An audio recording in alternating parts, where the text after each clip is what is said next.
Yolanda, que es articulista de opinión en la Voz de Cádiz, que recientemente ha publicado el libro Cómo hemos cambiado, con la recopilación de los artículos que existen en los últimos 10 años, explicando cómo iba cambiando la ciudad. Y yo creo que eres de las mejores personas que puede haber en Cádiz para hablar de opinión y para hablar de opinión en prensa femenina. Ilusión que hubieras dicho, eres de las mejores personas que hay en Cádiz. Ya, bueno, pero te hubieras quedado ahí, ¿no? Pero luego puede venir el teléfono de al oído y empezar la gente a llamar. Pero te sabes. ¿Existe una opinión de mujer? ¿Existen mujeres articulistas? ¿La literatura es un buen sitio para la mujer? Yo creo que son todas unas preguntas que podemos ir abarcando poco a poco. Pero lo primero que te quiero preguntar es ¿qué es la opinión pública, qué es la opinión publicada y qué es la opinión personal? Que creo que no son cosas similares, ¿no? No son cosas similares. La opinión pública habría que centrarla un poco donde está, ¿no? La opinión pública, todo el mundo tiene una opinión, ¿no? Que eso es como los ombligos, todo el mundo tiene una opinión, todo el mundo piensa y todo el mundo se forma su opinión. Y como opinión pública podríamos pensar, lo primero que podríamos pensar es en el ágora griego, donde todo el mundo opinaba, donde todo el mundo iba, y qué trasfondo o qué trasvase podríamos hacer a la sociedad actual. Entonces serían los medios de comunicación, ¿no? Que yo creo que es por lo que estamos los dos aquí, ¿no? Entonces esos medios de comunicación que harían el mismo papel que la ágora griega, es donde la gente va a asomarse para buscar información, para enterarse de las noticias, pero también para enterarse de los chismorreos, para enterarse de lo que ha pasado y para opinar, ¿no? Sí, claro, porque tenemos una opinión pública, publicada tanto de los temas más elevados como de los temas más mundanos. De los temas más pedestres, o sea, que podemos tener todas las escalas de opinión.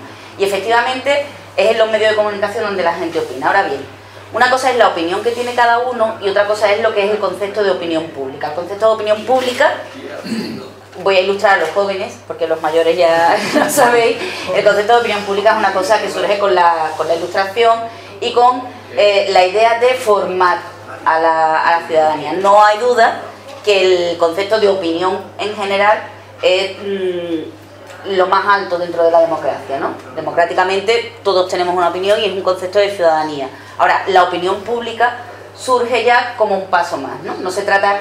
La opinión pública tiene algo de avasallamiento, ¿no? Porque es como situarte un poco por encima, pero a la vez lo que hace es concitar dentro de una misma opinión lo que cada uno está pensando. Somos muy poquitos, pero si cada uno ahora mismo tuviese que contar qué es lo que ve cada uno en el bar, posiblemente todos contaríamos cosas distintas. Porque la opinión se forma del gusto personal que tenga cada uno, de la formación que tenga cada uno, de los valores que tenga cada uno. Entonces, cada uno va a tener una opinión distinta, pero hay un lugar donde todos concluimos y esa es justamente la opinión pública. Entonces, los columnistas, a lo mejor para lo que estamos es para un poco servir de guía de esa opinión, que es complicado. ¿Y cómo diferencias tú esa opinión publicada de tu opinión personal? Porque la Yolanda Vallejo que publica en La Voz de Cádiz no es la misma Yolanda Vallejo que puede hablar en una conversación informal con unos amigos o con la familia. Porque hay una manera de canalizarlo, ¿no? Uno cuando lee, yo siempre digo que uno cuando lee se está leyendo a sí mismo, y de hecho tú me decías el otro día, no conecto nunca nada con literatura de mujeres. Pues posiblemente porque tú tengas un lado femenino muy poco explorado y entonces no conectas con eso. Entonces uno cuando lee se está leyendo a sí mismo, y cuando le gusta algún escrito, cuando le gusta algún escritor, es porque reconoce cosas de ese escritor. Y cuando uno escribe pasa exactamente igual. Cuando uno escribe se está escribiendo a sí mismo. Entonces, indiscutiblemente dentro de la opinión publicada hay muchísimo de la opinión personal de cada persona. Lo que sí es cierto es que tú no puedes hacer opinión, hacer columnismo, no es hacer una redacción de fin de curso, ni hacer una redacción tema libre. Y el verano es muy bonito y... ¿Y cómo te limita a ti como articulista de opinión precisamente el saber que tanta gente va a leer los Claro, artículos? porque tú tienes que distinguir, como decía Antonio Machado, las voces de los ecos, ¿no? Entonces tú estás recibiendo información, todos estamos recibiendo información continuamente, todos estamos canalizando esa información, pero tú dices, bueno, de toda esta información que son las voces, que son los ecos, perdón, me voy a quedar con la voz de Cádiz, evidentemente, no podía ser de otra manera. Y entonces esa es la manera de hacer opinión. Pero que sí es cierto que dentro de lo que uno escribe, se está escribiendo a sí mismo. Lo que es sorprendente es que cuando el lector lo lee, se pueda reconocer en las cosas que tú has escrito de ti misma, ¿no? Entonces, que muchas veces alguien me pregunta, ¿tú tienes artículos que sean excesivamente personales? Todos los artículos son excesivamente personales, porque todos los hace una persona, ¿no? Y yo siempre recuerdo uno de los artículos más personales que yo he escrito, porque además me permití el gustazo de hacerlo, que fue cuando mi hija terminó el colegio después de 13 años en un mismo colegio. Entonces dije, me da exactamente igual y esta semana voy a escribir de esto. Y escribí en una clave que yo creía que solo entendíamos ella y yo. Entonces yo contaba el paso de ella desde que entró con 3 años al colegio hasta que salió con 13 años. Y sorprendentemente me escribió muchísima gente a decirme que se había reconocido en eso. Qué bien has escrito de la infancia, qué bien has escrito de la adolescencia. Y es porque realmente cuando uno se está leyendo se está reconociendo en determinadas maneras de pensar, en determinados gustos estéticos, en determinados valores. Quizás sucede lo mismo que le sucede a grandes compositores de canciones, cuando los aficionados le dicen, bueno, pues me parece muy bien que hayas escrito del apartheid, le pasaba mucho a Bob Dylan. Sí. Le decían, me parece muy valiente que hayas tocado el tema del apartheid o que hayas tocado el tema de la pobreza en Estados Unidos, y él decía, pues no, una canción de amor, o claro, una canción claro. de inconformismo, de que necesitaba el dinero para publicar el disco. A mí me ha pasado muchísimas veces, y antes lo estaba comentando con Luisa, ¿no? Que Luisa me comentaba antes, dice, ¿qué dijiste el otro día en Mondacari que estaba la gente revolucionada? Y entonces cuando le he explicado me ha dicho ella, bueno, cuando la gente te lee, cuando la gente te escucha, se está escuchando a sí mismo, se está leyendo a sí misma. Entonces a mí me ha pasado muchísimas veces que escribes una cosa y luego la gente te dice, es que tú has dicho, yo no he dicho eso. Y vuelves a leer el texto y yo no he escrito eso, pero sí lo he escrito. Porque ha habido alguien que lo ha leído y el único concepto, la única utilidad que tiene la opinión es que la reciba la gente. La intentio operis, ¿no? Que decía Humberto Eco. Exactamente. O cuando tú hablabas, cuando de pequeño nos enseñaban lo de emisor, receptor, canal, mensaje, pues ahí están todos los elementos de la comunicación y no es más ni menos eso. Bueno, sabiendo esa cosa podría sacarte la carrera de periodismo, que es básicamente lo que se estudia. Bueno, el esquema de Jacobson, de emisor, receptor, canal, mensaje. No quiero dejar pasar la ocasión, ahora que estamos hablando de opinión y estamos hablando de mujer, de hablar de las tertulias precisamente que se hacían en Cádiz, porque un poco el germen de la opinión de mujer y el germen de la opinión pública además, ¿no? Porque la opinión pública, yo he dicho antes que era un concepto que surgía con la ilustración, pero cuando realmente se desarrolla es en el siglo XIX, ¿no? En todo el liberalismo y en toda la ilustración, cuando realmente la prensa empieza a ejercer la función que todos entendemos ahora, ¿no? Las famosas tertulias de mujeres son previas, creo, ¿no? Las tertulias de mujeres no son previas al 19, son a principios del 19. En Cádiz, precisamente, había 2 grandes tertulias de mujeres, la de Margarita de Morla y la de Cecilia Boldefave, no, la de Frasquita Larrea, que era la madre de Cecilia Boldefave. Pero eran tertulias lideradas por mujeres, pero en ámbito privado. O sea, el papel público-privado de la mujer va a estar ahí moviéndose durante todo el siglo XIX, como si podéis hablar, pero habláis en casa, ¿no? Que es lo que muchas veces las mujeres llevamos arrastrando. Yo me da mucha cosa porque el público es eminentemente masculino, pero vamos, Luisa, Leo y yo sabemos de lo que estamos hablando. Muchísimas veces las mujeres, sí, está muy bien que tú opines, hija, pero aquí no vaya tú a opinar mucho fuera, porque si opinas fuera eres una fresca o eres una ambiciosa, ¿no? Yo muchas veces, cuando se habla del lenguaje políticamente correcto, y esto no tiene nada que ver con lo que traíamos tú y yo preparado, pero sí que es verdad que cuando uno habla del lenguaje políticamente correcto, piensa en los términos que son definitivos, ¿no? Zorro frente a zorra, y entonces decimos, ah, ahí está. Pero si uno baja un poquito más el escalón, tenemos ambicioso frente a ambiciosa. Un hombre ambicioso es estupendo, una mujer ambiciosa es lo peor que... Siempre que se aplica el adjetivo calculadora a una mujer, ya le estás diciendo que es algo negativo. Exactamente, la peor que tú te puedes encontrar, ¿no? Un hombre con ambiciones está muy bien, una mujer con ambiciones parece que te está esperando detrás de la escalera para hincarte el cuchillo. Entonces, a veces nos perdemos en los esquemas de lo políticamente correcto, de los, las, les, lis, lus, y no bajamos a la esencia, ¿no? Hay mujeres empresarias, hay mujeres escritoras, hay mujeres en todos los ámbitos de la vida. Y el problema de las mujeres, el problema que tenemos nosotras es conquistar los espacios de opinión, donde nuestra opinión cuente exactamente igual que la de los hombres, ¿no? Cuando tú y yo estábamos preparando esto, decíamos, es que tú te pones a mirar una tertulia televisiva Y si la tertulia es seria, como la del otro día con el centro comercial abierto, si la tertulia es seria, todos son hombres. Y si hay una mujer, pues o es una fresca que viene allí a pegar gritos, que viene a esto, o es, ay, hay una mujer, la cuota femenina, la ¿no? displicencia con la que se trata a las mujeres en las tertulias es bochornosa. Exactamente. En muchos casos parece que son niños los que están hablando. Se escucha el argumento, se sonríe y dice, ay, es verdad, y se sigue hablando del tema, no se le oye. No se le oye, la opinión de la mujer nunca se le oye. Y si se le oye, es para arremeter contra ella, ¿no? El otro día se lo estaba yo comentando a Alberto, digo, piensa en tertulias de mujeres y piensa en mujeres tertulianas, ¿no? Ese concepto, el otro día se votaba la palabra más usada del 2017, sí, ¿no? Y curiosamente entre todas las palabras no estaba tertuliano, tertuliana, que así yo creo que ha sido la palabra clave en el 2017, todos hemos sido tertulianos o tertulianas. Pero si tú piensas en la mujer tertuliana y piensas a lo mejor en Pilar Rahola, la piensas siempre pegando gritos, la mujer muy sofocada, esa mujer está histérica. Pero no está histérico Inda, no está histérico Maruenda, no está histérico porque son las voces de hombres, las voces autorizadas. Y en la prensa escrita, en el columnismo, pasa exactamente igual. Además, ha tocado una palabra que me parece muy interesante, que es la palabra histérica. Sí. La mujer cuando opinaba era una histérica, totalmente. Era una loca. Una loca, una loca. Yo no lo entiendo, ¿eh? Yo no entiendo, hemos estado tantos años calladas que cuando te dicen habla, dice tú, ahora lo voy a decir todo. Ahora voy a decir lo que llevamos siglos y siglos sin poder decir. Sí es cierto que cuando hay mujeres columnistas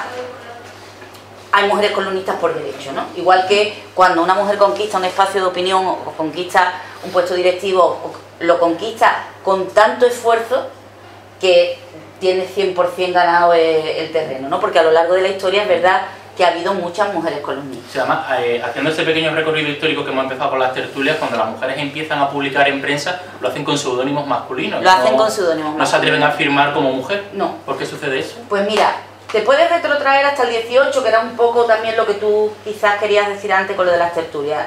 Todo el mundo cuando piensa en mujeres periodistas piensa en la pensadora gaditana, ¿no? Beatriz Cienfuegos, que creemos que era una mujer, que tampoco está comprobado, porque yo en esto no tengo prejuicio. O sea, yo no, lo mismo que defiendo mucho a las mujeres, pues si era un hombre Beatriz Cienfuegos, pues sería un hombre, pero bueno. Pero era un tipo de opinión muy masculinizada, o sea, un tipo de opinión que como queriendo conquistar un territorio. Cuando las mujeres realmente empiezan a conquistar su terreno, o son Emilia Pardo Bazán, y claro, todo el mundo piensa en Emilio Pardo Bazán, y ya está, ¿no? O tienen que utilizar un nombre masculino, pero no solo en la opinión, tienen que utilizar hechura masculina y nombre masculino en muchos ámbitos, ¿no? Las primeras mujeres que van a la universidad van vestidas de hombre, todos los logros que se han hecho desde el tamizado del hombre. Y por ejemplo, la primera mujer columnista que se considera en la historia del columnismo español, que es Carmen de Burgos, Colombines, sus primeros escritos los firma con nombre de hombre. Claro está que lo firma como Pericor de los Palotes, ¿no? Con lo cual ahí queda eso, pero es un nombre de hombre, ¿no?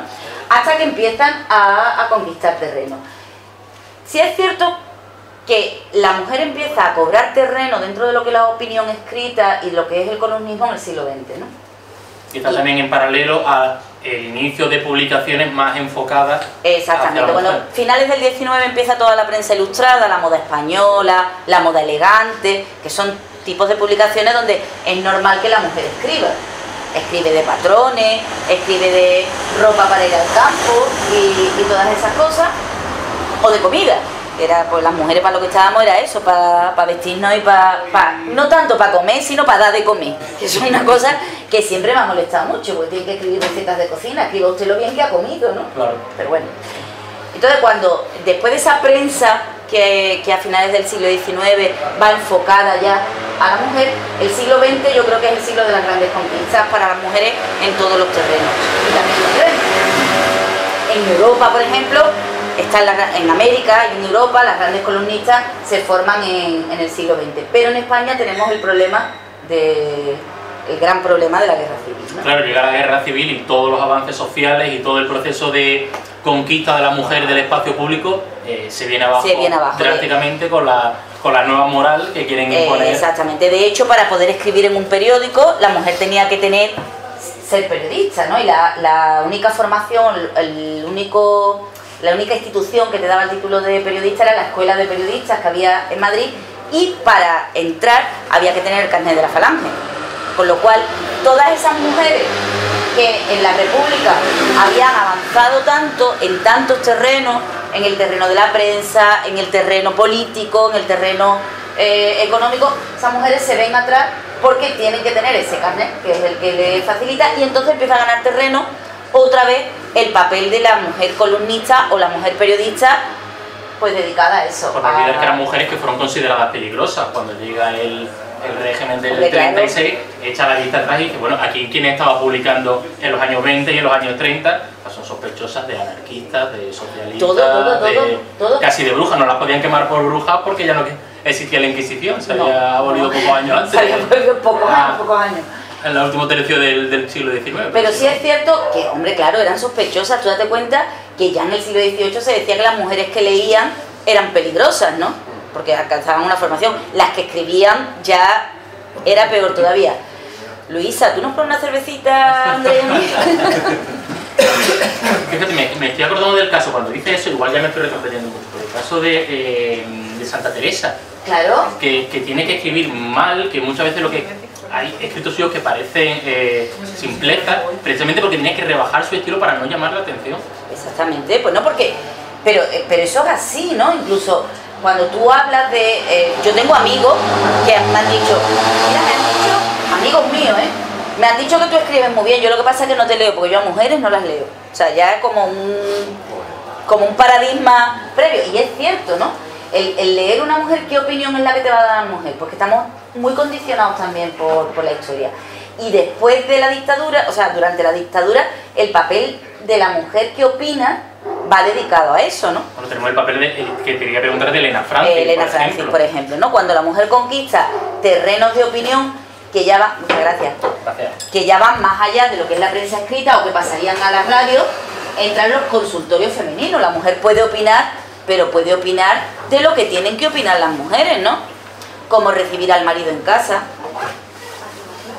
Si tu marido viene, eso está escrito, que no me lo estoy inventando. Si tu marido viene cansado del trabajo, no lo vayas a molestar diciendo que falta comida o que falta dinero, porque el hombre viene de trabajar. O cuando, por ejemplo, llamaban al programa de Elena Francis, mi marido me pega, y Elena Francis les recomendaba, pues mira, hija, es que te ha tocado, ¿no? Entonces... No, muy la línea. Había unos ejercicios espirituales de San José María Escrivá de Valverde que dan los mismos consejos, que dice que mi marido me pega, y dice, bueno, pues cuídalo, pues mímalo, fomenta un hogar cristiano. Exactamente. Bueno, llegaron al caso, decía, mi marido me pega, mi marido es un horror, dice, pues tú piensa, hija mía, que quien entra por la puerta es Jesucristo. Y pues lo voy a crucificar. que vamos a seguir la historia, lo voy a crucificar. Pero sí es cierto que aun teniendo esa opinión ñoña, esa opinión totalmente castrante, esa opinión, lo voy a decir que estaba en confianza, asquerosa, era una voz de mujer. Que no está demostrado que fuera una mujer quien estuviera detrás de ese pensamiento. Porque lo mismo que hablábamos de Beatriz Cienfuegos antes, también ahí está la cosa de que detrás de Elena Francis hubiera, bueno, de hecho se dice que eran hombres los que daban ese mensaje. Porque las mujeres siempre han tenido ahí como un papel un poco como de retaguardia, ¿no? Un papel de retaguardia que, sin embargo, si uno mira a lo largo de la historia, pues ve que, bueno, que la opinión siempre la han tenido las mujeres, ¿no? Porque las mujeres han sido siempre las que se han reunido socialmente, las mujeres han sido las que han transmitido oralmente pues toda la cultura, lo que pasa es que siempre de una manera anónima o de una manera... Incluso las grandes revoluciones dicen que empiezan por las mujeres, que son las mujeres las que llegan a un momento en el que se indignan, como en el caso de la Revolución Francesa. Exactamente. Empiezan a movilizar Lo que pasa es que luego nos quedamos, dentro de esas revoluciones nos quedamos en los símbolos, ¿no? Entonces, claro, con los nombres propios anecdóticos. Dentro de la Revolución Francesa la mujer es Marianne, que va así con una teta afuera, y entonces para eso es para los... Y esos son los estereotipos de los que hay que huir, ¿no? volviendo otra vez al recorrido, durante toda la dictadura tenemos dos prototipos, tenemos ese y luego tenemos a Josefina Caravia, que Josefina Caravia fue, yo creo que la columnista más prolífica. Yo voy camino, con 13 años, pero ella estuvo muchísimos años opinando. Una opinión que en principio parecía tonta, parecía una opinión de mujer, pero que sí escondía mucho mensaje subliminal. Porque lo importante, y volvíamos otra vez a lo de la opinión pública, lo importante es que la persona que escriba intente formar a la gente. No desde el púlpito, no desde el balcón, sino que intente crear un estado de opinión y que intente crear pues, lo que conocemos como opinión pública. También es verdad que hacía falta llegar al entrismo, ¿no? Que propugnaban en la Unión Soviética, que la opinión pudiera ser publicada. Exactamente. Porque si no pasabas por el tamiz del régimen, tu opinión podía ser muy valiente o podía ser muy contestataria, pero nunca se iba a publicar. Y ese es uno de los problemas que estamos teniendo ahora, ¿no? Que los periódicos muchas veces están condicionados a los regímenes políticos o a los sistemas políticos o incluso a los partidos políticos, y a veces la opinión también queda un poco como sometida a eso, ¿no? Y precisamente te quería preguntar por eso, aunque ahora retomemos el análisis histórico, al hablar de los intereses, al hablar de los tamices, la mitad de la gente que trabaja en las redacciones de los periódicos o de las televisiones son mujeres, pero los puestos directivos están ocupados por un 10% apenas. ¿Ese sesgo también condiciona que se decida que un artículo pueda salir si tiene un estilo más femenino o si toca una temática más femenina, si es que existe una temática femenina? Yo no creo que exista una temática femenina, o por lo menos quiero pensar que no existe un tema femenino ni una manera de escribir femenina. Hombre, hay gente que escribe muy bien y gente que escribe muy mal, sean hombres, sean mujeres o viceversa, ¿no? Como el programa. Pero sí es cierto que las mujeres, las redacciones de periódicos, es verdad lo que tú dices, están llenas de mujeres, pero los colegios están llenos de mujeres, los hospitales están llenos de mujeres, los juzgados están llenos de mujeres. Ahora, ¿qué mujeres están ocupando puestos?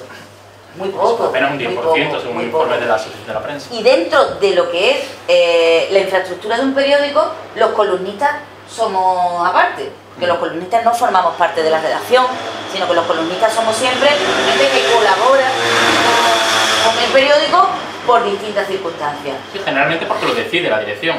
Generalmente porque lo decide la dirección y generalmente porque se busca una cuota, ¿no? Yo antes no creía en las cuotas, antes os estoy diciendo hace 3 meses. No voy a pensar.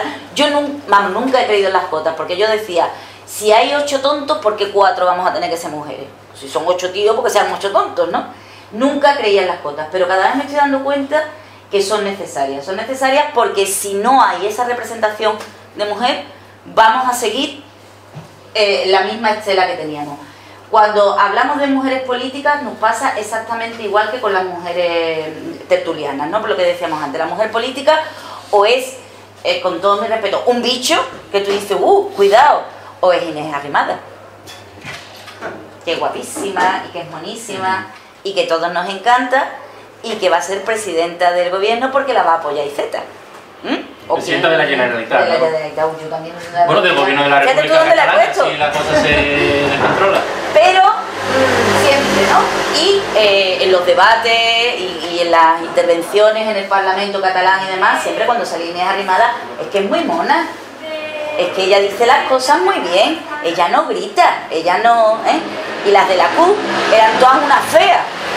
Y eso lo hemos pensado todos, ¿no? Y el que esté libre de pecado que tire la primera piedra. Bueno, eso era cierto porque según tu estética. Entonces, muchas veces somos nosotros mismos los que nos ponemos prejuicios. Y por eso yo pienso que las cuotas son necesarias, ¿no? A lo mejor no una cuota del 50%, pero las cuotas son necesarias. Y dentro de los periódicos es verdad que debería existir una cuota de columnistas mujeres, pero no porque hagan opinión de mujeres, sino porque estemos representados todos. Y si uno mira los 2 periódicos locales que hay en Cádiz, hoy lo comentábamos. Sí, la Voz y El Diario, el número era muy escaso de articulistas mujeres, concretamente 0. Escasísimo. Hoy en concreto no publicaba ninguna mujer, ¿no? En La Voz, por ejemplo, estamos 2 mujeres haciendo opinión en 7 días a la semana. Y en El Diario de Cádiz hay otro, en 7 días a la semana. Pero es que si uno se va a las tertulias de televisión, por poner el ejemplo de televisión local, si haces una tertulia donde hay 3 tertulianos y cuentas 3 por 5, 15, pues de esas 15 personas que van, a lo mejor son a la semana 14 hombres y una mujer, o 12 hombres y 3 mujeres. Sí, que a veces incluso parece que está la tertuliana de relleno, pero especialmente para cubrir esa cuota. Exactamente, ¿no? O porque está muy bien poner a la chiquilla en medio. Ya veis qué gracia va a decir hoy. Y no somos conscientes de esas cosas, ¿eh? Pero esas cosas pasan. Esas cosas pasan todos los días. Y pasan en todos los ámbitos. Carlos y yo, que trabajamos en la biblioteca, los dos ocupamos el mismo puesto, y cuando viene alguien dice: el señor que estaba en préstamo me ha dicho tal cosa. Si soy yo la que estoy en préstamo, suben y dice: la muchacha de abajo. Entonces, no somos conscientes. ¿Es verdad o no? Es verdad. En los hospitales, además, es mucho más grave, porque en los hospitales a lo mejor te viene el celador y le dice la gente: doctor, y entonces viene la neurocirujana y dice: usted es la auxiliar, ¿no? Porque todavía tenemos esa cosa. Pero fíjate, una situación parecida que, bueno, lo estás comentando, me estoy acordando, a la que sucedía con la población negra en los Estados Unidos, que un negro podía tener 60, 70 años y le seguían llamando chico, y le seguían llamando muchacho. Claro. Y es algo que pasa también con la mujer, que a la mujer se la infantiliza siempre. Da igual el cargo que ocupe y da igual la responsabilidad que tenga, al final no deja de ser eso, Y luego socialmente, Luisa, nosotros no estamos saliendo del tema. Luego socialmente parece que está muy bien que te digan: ¡ay, qué guapa estás! Yo no tengo ningún interés en que usted me diga guapa, ni tengo ningún interés en que me... O no es pertinente para el trabajo. Exactamente, ¿no? Porque, y ya, aquí sí reenganchamos con el tema, mientras que un columnista varón de su columna de opinión solo tiene que cuidar el nombre de la columna, la mujer también tiene que cuidar muy mucho la foto que se pone. Porque si enseña mucho pecho, si aparece guapa, si aparece fea, si parece que está mirando provocativamente, todo eso condiciona la lectura que se va a hacer después y la opinión que va a tener el lector sobre ella. Exactamente. Mira, yo te decía antes lo de que guapa, tú cuando sale a lo mejor alguien en la televisión, y estoy hablando de la televisión porque estamos hablando de imagen, porque quizás la prensa escrita, las mujeres que escribimos en prensa fidelizamos mucho más que los hombres, ¿no? Entonces ya la gente te lee y ya le da igual que tú seas más guapo, más feo o lo que sea, pero la tele es imagen, ¿no? Entonces, si sale un columnista, un tertuliano feo, a ti te da igual lo que diga el tío.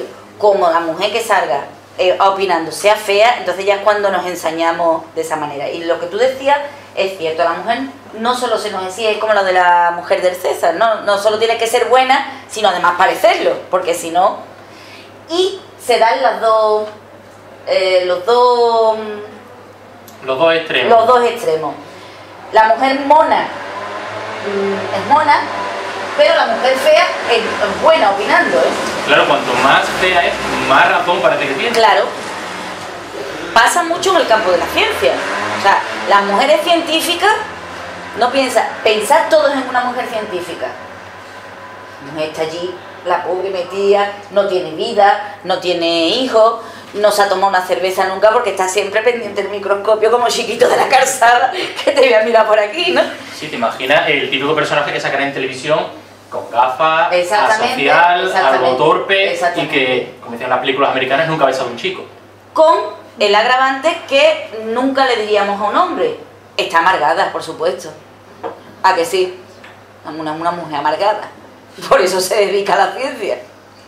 Entonces, todos esos estereotipos que vamos inconscientemente, que además nos va entrando por el cine, nos va entrando por la literatura, nos va entrando, pero lo llevamos tan arraigado y tan dentro que a veces cuesta. Somos conscientes cuando tú después serenamente echas una lectura y dices: pues yo también estoy colaborando a eso, ¿no? Más nos llega por la literatura, nos llega por el cine y sobre todo ahora se potencia muchísimo con las redes sociales. Las redes sociales ha servido para que todo ese machismo que estaba oculto, sobre todo con las articulistas de opinión, salga a la luz, porque cuando un hombre dice algo que no te interesa en un artículo de opinión, pues eres un facha o no sé qué. Una mujer es una zorra o vete a fregar o todo eso. Se siguen manteniendo esos insultos, esa caverna machista.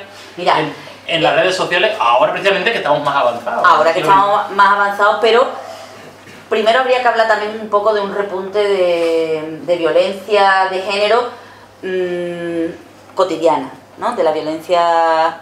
A mí no me gusta el término micromachismo porque me suena a los cochecitos que tenía este niño cuando era chico, los micromachismos. Pero es cierto que hay un repunte de eso. Espérate que me he perdido.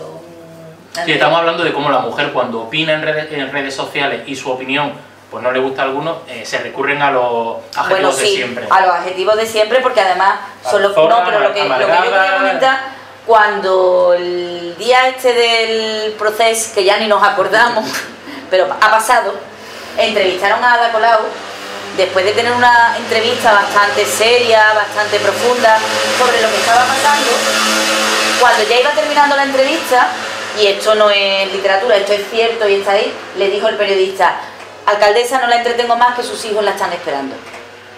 Eso a un hombre no se le ocurriría a nadie decírselo. Nadie le va a decir a un político: alcalde, váyase ya, que sus hijos lo están esperando.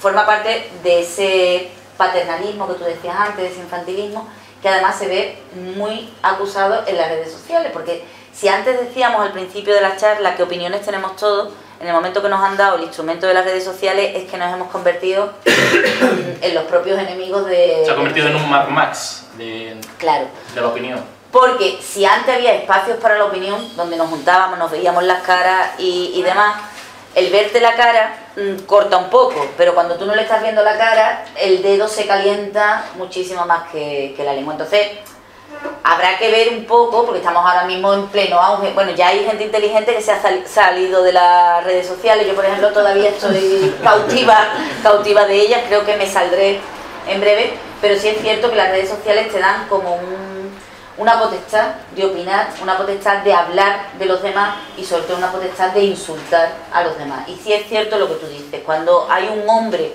columnista de opinión, un hombre articulista, y se le quiere criticar, se le critica por lo que ha dicho, se le critica a lo mejor por su formación, lo que tú decías, no por su ideología. Además, a la mujer además le añadimos que... Claro, rara vez se critica a un articulista de opinión varón por su aspecto físico. Nunca. Ni se le dice que guapo es, ¿no? O eso. El otro día en la presentación del libro nuestro, que lo estaba contando esta mañana, la gente me daba la enhorabuena y me decía: es que además eres muy guapa. Y usted, qué bien, eso que me he encontrado, ¿no? Y yo pensaba, decía, si fuera un hombre que iba a presentar el libro, le iban a decir: y además eres muy guapo, ¿a que no? Son cosas no relacionadas. Además juegas muy bien al ajedrez. No, o por ejemplo, es que este chico juega. Entonces ese es un problema. El hacer opinión pública es una responsabilidad civil. Yo al menos lo entiendo así. Todos formamos parte de la sociedad, cada uno tiene un papel en la sociedad. Nos habíamos acostumbrado mucho a que el Estado nos mantuviese, y el Estado nos mantuviese en todos los aspectos, incluso que el Estado pensase por nosotros y que nos dijese cada mañana lo que teníamos que hacer, nos pagara la luz, nos pagara el agua, nos diera de comer, educar a nuestros hijos y todo. Y habíamos perdido un poco esos terrenos que tiene que conquistar la ciudadanía. Y en esos terrenos de conquista de la ciudadanía está la opinión. Yolanda, ¿tú crees que existe una opinión para mujeres que tiene un objetivo que muchas veces no está claro? Una opinión que se hace para que la lean las mujeres y conseguir vender un producto o conseguir un estado de opinión interesado. Pues yo no lo sé, Andrés. En mi caso, desde luego, no lo es. Yo sí es cierto que muchas veces he escrito, incluso lo he dicho, que las mujeres no es que seamos... Hombre, evidentemente somos distintas, ¿no? Pero que sí es cierto que cargamos con una mochila de muchos prejuicios y de muchas responsabilidades que no somos conscientes y que nos las transmitimos nosotras mismas a nuestras hijas y ya está. Y siempre digo que cuando llueve, cuando estamos en una oficina y hay hombres y mujeres y llueve, inconscientemente nosotras pensamos que nos hemos dejado la ropa tendida o que...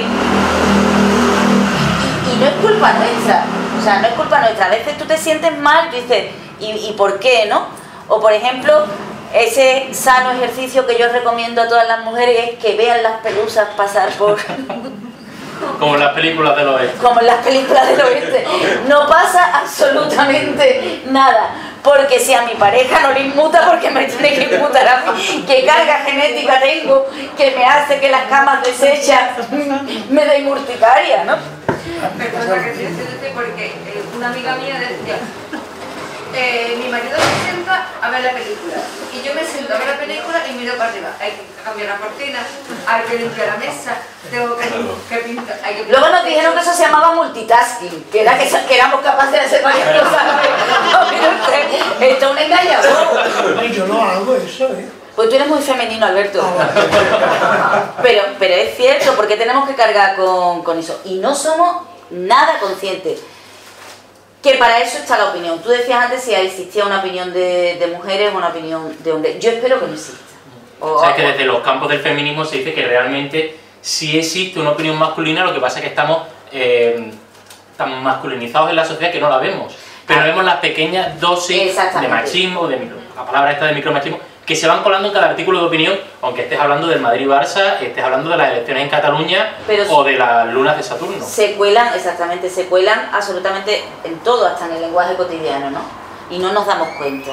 Entonces, yo creo que las mujeres no solo tenemos que conquistar los espacios, sino que también tenemos que contribuir a que el mundo cambie, ¿no? Y que tenemos una responsabilidad, vamos a aprovecharnos de esa responsabilidad que históricamente tenemos, ¿no? Vamos a aprovechar que históricamente nosotros somos las que hemos educado a la sociedad y vamos a educarla. Y las que habéis transmitido el lenguaje. Y las que hemos transmitido. Bueno, de hecho, hay algo que se nos pasa a todo desapercibido. Cuando tú hablas de la lengua que tú hablas, dices tu lengua materna, nunca dices tu lengua paterna, ¿no? Entonces, vamos a aprovechar eso, somos las mujeres las que vamos transmitiendo esas maneras de poder cambiar el mundo. Y desde el articulismo, desde la opinión se puede hacer, ¿no? El enemigo lo hemos tenido siempre dentro, pero además no culo en vena, ¿eh? Y como articulista de opinión, si tu artículo un día no fuera firmado por Yolanda Vallejo, fuera firmado por Juan Antonio López, ¿se daría cuenta el lector de que lo ha escrito una mujer o no se daría cuenta? Yo espero que sí. Un lector puro. Yo espero que sí. Yo espero que sí. Yo espero que sí, porque además un poco yo intento escribir con esta mentalidad que he dicho, ¿no? Un poco intento escribir con la mentalidad de vamos a cambiar el mundo, pero yo no voy a renunciar a ser una mujer. O sea, yo para estar igual que los hombres no me voy a convertir en un hombre. Que es otro problema que tenemos.